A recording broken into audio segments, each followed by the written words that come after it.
everyone. My name is Dr. Marisa Bezjian. I'm one of the veterinarians here at Zoo Miami, and I'm here with my good friend Yosanni Torres. We're here to talk to you about Machi's tree kangaroos, which we have here at Zoo Miami.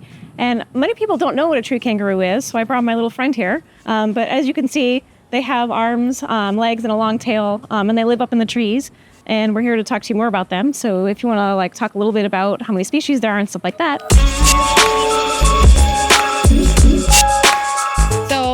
Tree kangaroos are kind of like distant cousins to terrestrial kangaroos. So you think of, your typical ground kangaroo that hops around, or wallabies, wallaroos. They're pretty much in the same family, but they're very different because they're adapted to life in the trees. So they have long tails just like terrestrial kangaroos do, but they use that for more balance in the tree since these guys are strictly arboreal. So they live their entire lives up in the trees. There's 14 species of tree kangaroos, 2 of which live in Australia and 12 of them are in Papua New Guinea. And we at the zoo have Machi's tree kangaroos that are from Papua New Guinea. Which looks just like that little plushie that Marisa's holding. Super cute.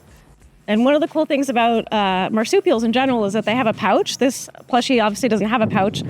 That's one of the distinguishing characteristics of marsupials. And the thing that I think is fascinating is that it always blows my mind. They are pregnant for about 45 days, but their estrous cycle length is about 55 days. So the estrous cycle length is 10 days longer than their actual time that they're pregnant. So for us, that's if we have an estrous cycle of 30 days, but we're only pregnant for 20 days, it just blows my mind. So obviously, if you're only pregnant for a short amount of time, when they give birth, that joey is the size of a little jelly bean that kind of dangles out. Signs of pregnancy are very subtle. You've seen them. Yes. We have them on video. Yes. They look very strange. So they're born very underdeveloped because of that short gestation. And so when the tree kangaroo gives birth, it gives birth to this tiny jelly bean looking creature that crawls its way into the pouch with mom's help, and it finishes its development inside the pouch. So there's 4 teats that the tree kangaroo female has inside of the pouch, and the baby will basically latch on and nurse for about 10 months in the pouch. And one of the cool things that we get to see in zoos is the development. So we'll actually do pouch checks. So we have our female trained to allow us to voluntarily open her pouch and take a look inside, and we can monitor all the little developmental milestones. So all the little subtle changes, when the eyes first open, when the ears first open. I remember showing you, and it was like the cutest thing. It was the strangest thing when the little ears are still drooping. Yeah. The joey should be about 3 weeks old now. So we're going to try to open up Poppy's pouch so we can get a good look at the joey and see what has changed. So let me know if you can see the joey. And it looks like right now the joey's nursing. It's looking good. All right. Oh, the ears are starting to pop out. That is so cute.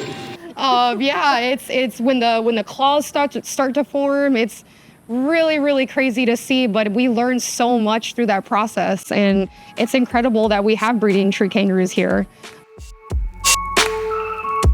So a few years back, we were able to join the AZA SAFE program, which is a collaboration with wildlife experts, zoo professionals, and conservation initiatives in the wild where these animals are from, to be able to create sustainable populations both in the wild and in zoos, so that we can have these animals around for future generations, which is incredible.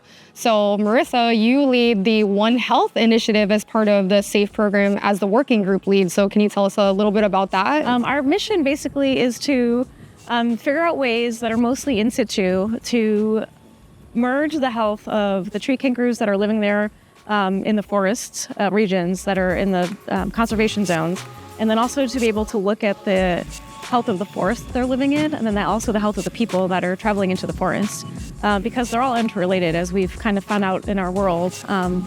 As the world's getting smaller, that the health of all those things is really united, and that in order to have healthy tree kangaroos, we need to invest in the health of the people that are living there, and so that they can invest in the health of the environment, so we can provide the best for the tree kangaroos, and we can preserve their conservation space, and we can preserve territories for them to thrive in, and not have fragmented habitats for them. So all of those things are very interrelated, and that's what one of our main goals in the One Health program. That's incredible. That is awesome. So all of the work that you have done out there and this initiative that you've started with your working group, helps us better care for tree kangaroos in human care in zoos in North America. And most people would never have even heard of a tree kangaroo if they hadn't seen them in a zoo.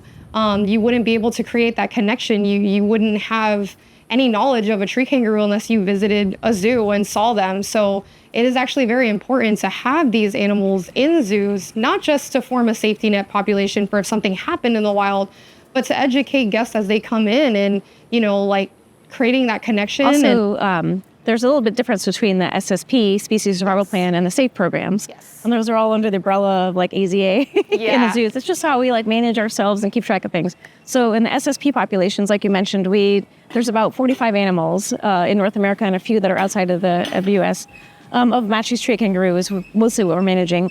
And we know the genetics of all those, who's related to who's father, who's mother, who's baby, cousins, all that stuff. So the SSP populations manage those genetics and make breeding recommendations it's like a dating, apps for tree kangaroos, basically, to pair up to make sure we maintain the best genetics for the animals under human care. So that's all amazing stuff that we just talked about. We have Banyan here, we have Zaina, we have Poppy, and then we have our new Joey.